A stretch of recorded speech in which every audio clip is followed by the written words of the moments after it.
I'm Father Alexander. How you doing? I'm doing well. I'm Father Dave. How are you, Alex? I'm doing well. This is our final session of A Bridge Between. And what's the title The again? title is Humility, God's Secret to Happiness. And So, it's so odd that we end with the Passion of Christ with our discussion of humility and God's secret to happiness. well, I think it's ironic, but it should be expected because it's the feast of Christ the King Okay. on that particular Sunday. But also, if we're really going to talk about humility and embodying humility, you're not going to get further than the Passion. If I can say something, which I will, Yeah, I hope so. that this isn't how I would do it, I wouldn't end this entire year's lessons with this particular passion. I would do it differently. Well, that's going to be an ongoing theme in what It we're talking is. about. But why don't we read the text first? Sure. Yeah, After you, sir. yeah. This is Luke 23, 33 through 43. When they came to the place that is called the Skull, they crucified Jesus there with the criminals, one on his right and one on his left. And Jesus said, Father, forgive them, for they do not know what they are doing. And they cast lots to divide his clothing. The people stood by, watching Jesus on the cross. But the leaders scoffed at him, saying, He saved others, let him save himself, if he is the Messiah of God, his chosen one. The soldiers also mocked him, coming up and offering him sour wine and saying, If you are the king of the Jews, save yourself. There was also an inscription over him, This is the King of the Jews. One of the criminals who were hanged there kept deriding Jesus and saying, Are you not the Messiah? Save yourself and us.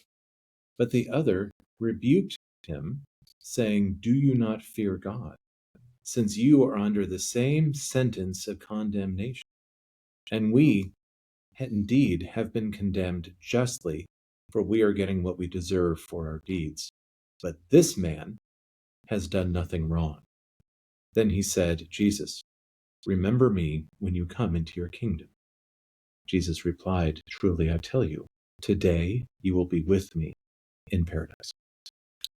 Here endeth the lesson. Yeah. So you mentioned It's not how I would do. this is not how I would do it. No. So what do you mean by that? There are some people who have chosen not to believe in God because of wars and famines. And do you remember on Christmas Day there was that massive tsunami that Yeah. wiped out coast of India and all that?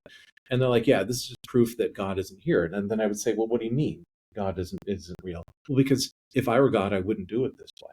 I wouldn't have famine. I wouldn't have what's happening in Gaza and Israel. I wouldn't have wars. What's God thinking? Um, and it reminds me occasionally of a conversation we had with our bishop, Bishop Scharf, Mhm.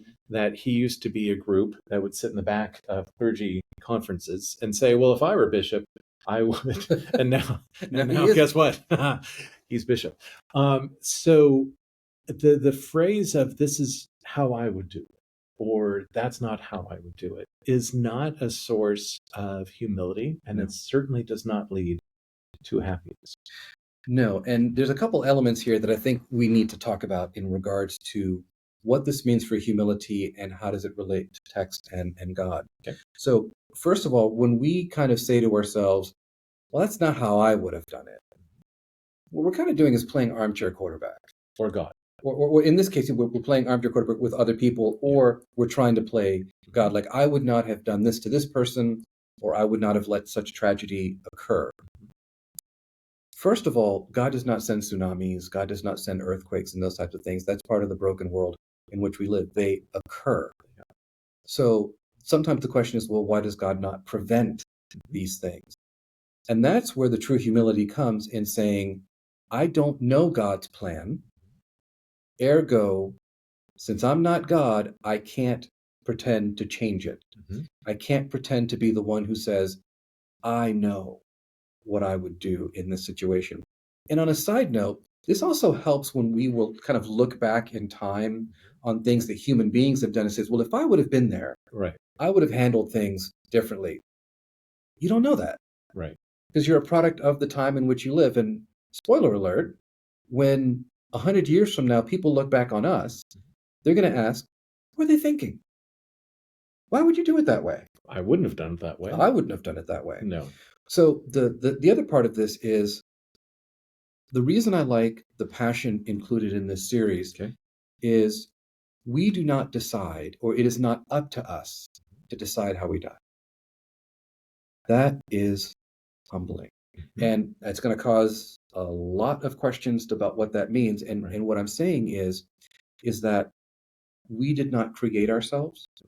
We did not bring ourselves into this world, which means we do not decide when we exit this world. Does that mean that we will not endure pain? Yes. There are people who I've been around who are dying in an extreme amount of pain and suffering, and I wish I could take that suffering away. But it is not my place to end that person's life, and it's not their place to end it. And that's going to be, for some people, a real hot take because it's going against some things. But if you notice, Jesus embraced the plan that God had. In the Garden of Gethsemane, he asks, is there another way? Yes. He definitely said, if there's another way, show me. If there's not, your will be done. And that is the embodiment of Christ's humility. If you want another hot take, if you will, I imagine Jesus wandering in the desert before he was baptized, also saying, is there another? I know where this ends. Is there another way to do it? But he had that. The other thing I noticed is that we did our bridging Lent to Easter, and we talked about temptation, and you highlighted that the evil one said to Jesus, if you are the Son of God. Remember that? And said it a few times. I started, when you were reading, I started to highlight the ifs. He saved others, let him save himself if he is the Messiah. The soldiers also mocked him, coming up offering sour wine and saying, if you are the King of the Jews. So the connection between the desert and now Golgotha, or the skull, that the sense of if, because we would like to think we can do it differently. Well, and not just that, but when somebody does something and we perceive that it has not worked out, that we perceive they did it wrong, what's one of the first things we want to say? There's 4 words, and they, I think, are some of the most satisfying words in the English language that we should not use. Okay. You know what they are? I think I do. I told you so. That feels so good to say that to somebody when like they did something and you told them, don't do it that way. And it's almost like the Pharisees and the Sanhedrin and all these people are saying, we told you to just recant. We told you to just drop this idea that you were the Messiah. All you had to do was admit that you were wrong. And now look where you are. And doesn't it feel satisfying for us to mock you? Yeah. The desire to be right, the desire to take control, none of that leads to happiness. The dog who grabs the leash with its mouth and tries to tell the owner which way to go, it's not a sense of happiness. My dog just pulled. She was big enough. She just used to pull and try to dislocate my arm. Nice. Yeah. So we had an Airedale. Occasionally, he would like to chew on the leash itself and tugging the leash, which is trying to help him. But this is a part of humanity. This is a part of Jesus's humility, that he was willing to pour himself out, even to the point of death on the cross, to save us. And so we have one criminal who kept deriding Jesus. The other one who derided that criminal, and then who said, remember me when you come into your kingdom. And here's what I want to get into now, which is, let's pay attention to what exactly the thief says. But the other rebuked him, saying, do you not fear God, since you are under the same sentence of condemnation? And we indeed have been condemned justly, for we are getting what we deserve for our deeds. That this man has done nothing wrong. So let's break that down. So first of all, do you not fear God? In other words, do you not have awe and understanding of God's might and sovereignty, right?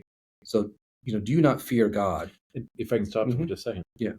They know their lives are about to end. None of us know when. They know they're going to be there a while. These two guys know this is it. They have been condemned. It says we're under the same sentence of condemnation. And why are you attacking him? You're not fear you God. and I were under the same sense of condemnation, right? And we have been condemned justly, for we're getting what we deserve for our deeds. We know that we did what they said we did. Mhm. But this man has done nothing. Recognizing, not even having met Jesus, but recognizing just by the sight of him and the way that he is being mocked, this man has done nothing wrong. And so this is the first part of the humility, Mhm. recognizing who is right, who is just, and I am not. Mhm. Mhm. And then the other part of the humility is saying, Jesus, remember me when you come into your kingdom. I cannot come into the kingdom on my own. I see that you are the one who is the true master of the kingdom. Remember me. And Jesus rewards the humility. He didn't ask him to get baptized. He didn't ask him to tithe anything. He Right. didn't ask him to, confess his name and proclaim. He just said, I tell you, you will be with me in paradise. Yeah. That's what humility ultimately does. It separates us from our ego, Mhm. helps us acknowledge where we have been, and pushes us to unify ourselves with God. Mhm. Jesus, remember me when you come into your kingdom. Jesus replied, this is what's written in the Mhm. gospel, Amen. I tell you, today you will be with me in paradise. Amen. Uh, yeah. Yeah. The sense of, yes, so be it. It's more than truly. It's not an adverb. It is uh, the sense of, yes, that this man had the humility to say, I've done wrong things. So if we can circle back to two men walk into a synagogue, Yeah. and one is saying, I'm glad I'm not like other people, and especially that guy in the back, and that guy in the back saying, have mercy on me, I'm a sinner. That if you see the full circle It's now, full circle. These are the two yes, guys. that these are the guys, right? So the question I want to end this with, because I want to take a few minutes on it, is question number 3. How does this or has this 5-week Mhm. teaching on humility affected, and how will it affect how you live and worship and see yourself in others? Mhm. The lesson that we're trying to impart to one another, and you just happen to be listening in, is that over the course of time, humility and the way we see ourselves, the way we see one another, the way we see people who we've never even met in this world, it it should affect us, but it should be informed by our humility. So how are we going to live and worship and see ourselves and others differently based on this lesson of humility? So step one, Mm-hmm. Alex and I have done hours of preparation, and we finally put this together.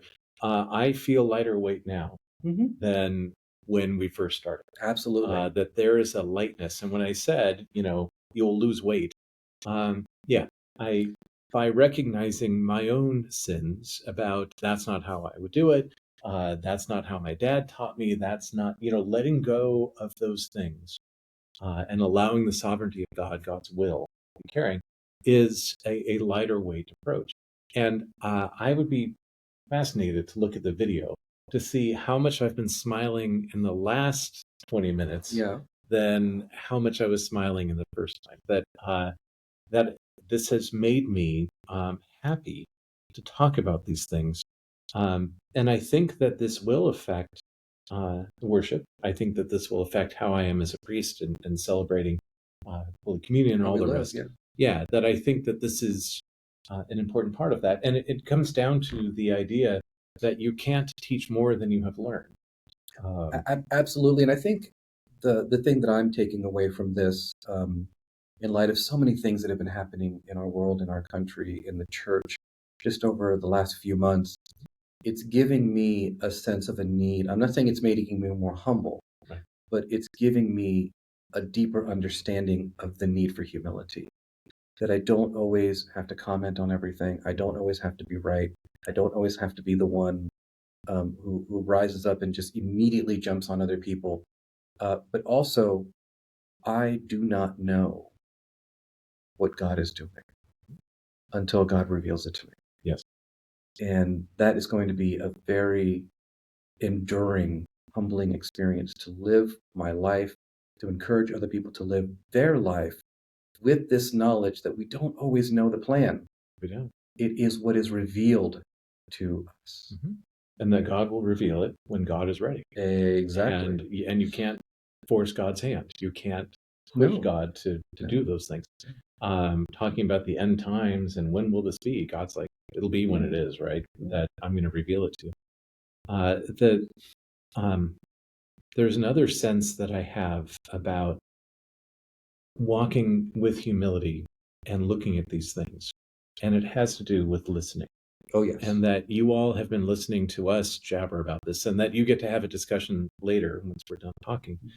But if we could add up all the words that people said to Jesus, and then the amount of words that Jesus himself said, these last 5 weeks, he has been listening A lot. A lot. And again, back to the first lesson about Jesus told a parable to those who think highly of themselves and look down upon others, that there's this whole other dialogue before that little story of Jesus listening to people being self-righteous and all of that. And then he says, okay, so 2 guys walk up to the synagogue or to the temple, that Jesus listens and is attentive to what we're saying. Jesus understood what this man was saying. Without baptism, without all. But I think also Jesus also recognized there was another man on a cross right next to him. Mm-hmm. He could sympathize with that man. He could. Yeah. So I think when we talk about feeling as if we're carrying our cross alone, just remember, Jesus was the one who said for us to pick it up and follow. Yeah. First. So we don't get ahead of Jesus in carrying our cross. We follow Jesus in carrying his cross. So as we come to this time together that has been, I think, so wonderful, and I'm so thankful we did this. We did the first one, and I said, I wonder how people kind of took it, and, So I'm glad that you didn't talk me into it, but you really encouraged me in this. I really believe that listening and continuing to just steep ourselves in God's word and working together as a community to do that listening is what's going to really help the church. Mm-hmm. So I encourage all of you in your discussions to be authentic with one another, to listen to one another, and to have humility be a part of your daily life in whatever way you can. Yep. And instead of inserting in a conversation, well, that's not how I would do it. Mm-hmm. Instead, ask the other person, why did you decide to do it that way? What is your thought process for it? That makes you more interesting, makes you more attractive, and I think might make you happier. And you'll lose weight. And you'll lose weight. Now, for those that have been wondering, we recorded this in the second week of September 2025. And so whatever's happened in the world between the second week of September and the time you're watching it, we just had a sense that there are things happening. And there are some themes going on. There are some themes probably going on. And that with it does us well. Absolutely. To listen to others, to enter these things with a humble heart, to believe in the sovereignty of God. And don't forget, not just on the podcast, but in the class as well that we're doing this, leave some comments, send us some feedback about what we're doing, about how we did, because maybe you would do it a different way, and that's okay. Yeah. Because we also want to listen, but more than anything, we're thankful for you.